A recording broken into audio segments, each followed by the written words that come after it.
So my focus is, how do we, and we use the term tweak and fortify. How can I take an existing text and tweak how I use it so it's more powerful? How can I add to it? What changes can I make? I'm going to start with, and some of you have heard me speak before will have heard this, not a big fan of Bloom's taxonomy. That's heresy at OISE in many cases, because my students will come in and say, oh yeah, we have to create more on Bloom. And I say, well, I'm not a big fan. Let me tell you why. By the way, I was particularly frustrated when someone posted Bloom's digital taxonomy and simply took all the digital terms and started to align them to Bloom's taxonomy. I'm going to give you an example. Social networking, by the way, Bloom uses low and high order thinking. Okay? So low order, we would argue, actually is not thinking at all. It's mindless. It's copying notes off a board. There's no frontal lobe activity. It's just rote. Social networking was low order thinking. Is that a concern for anyone else? Social networking is low order thinking. Don't kids need to be careful about what they post? Doesn't that require some thinking? Bookmarking, highlighting were listed as low order thinking. How do you decide what to bookmark if you're not making some judgments about the validity or usefulness of the source? That is a thinking opportunity. By the way, I can tell you I went through everything on the list, and I could show you, I realigned them all to 6 prompts for thinking. There's not a thing on that digital taxonomy that isn't an invitation to think if we teach it right.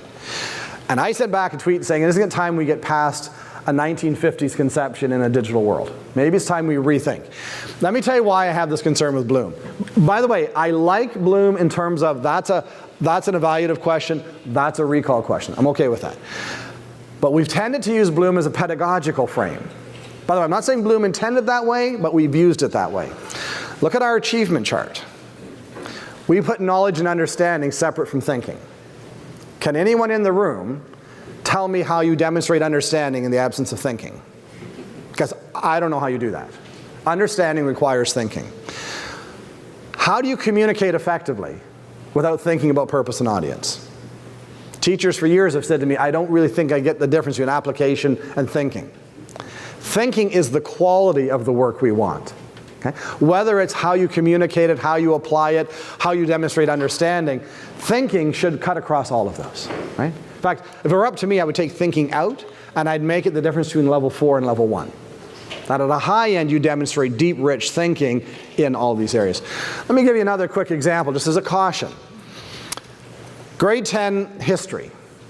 I can tell you the grade 10 new 2013 history curriculum, the overall expectations for the grade 10 history academic are describe, analyze, evaluate, describe, assess, analyze, and so on. The overall expectations for the applied course, every single one is describe. You see a problem with that.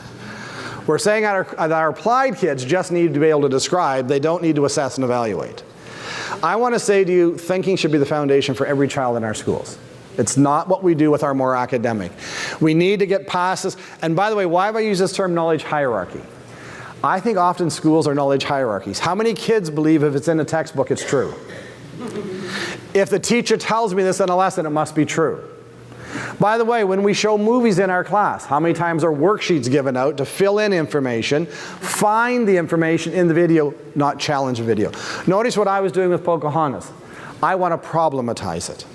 Any movie you show in my class should have a way that it's engaged kids in thinking about it. Textbooks should be problematized. My lesson, everything should be an invitation for kids to create knowledge networks. Let's explore, let's challenge, let's wonder, by putting provocations at the core of learning and then engaging kids rather than a hierarchical structure, allowing kids to reflect on what they know and share that, or perhaps reflect and begin to some investigation and then share. It's a much more dynamic, organic process with provocations driving the learning and us guiding kids in that. So, by the way, one other piece on this I wanted to just bring up here.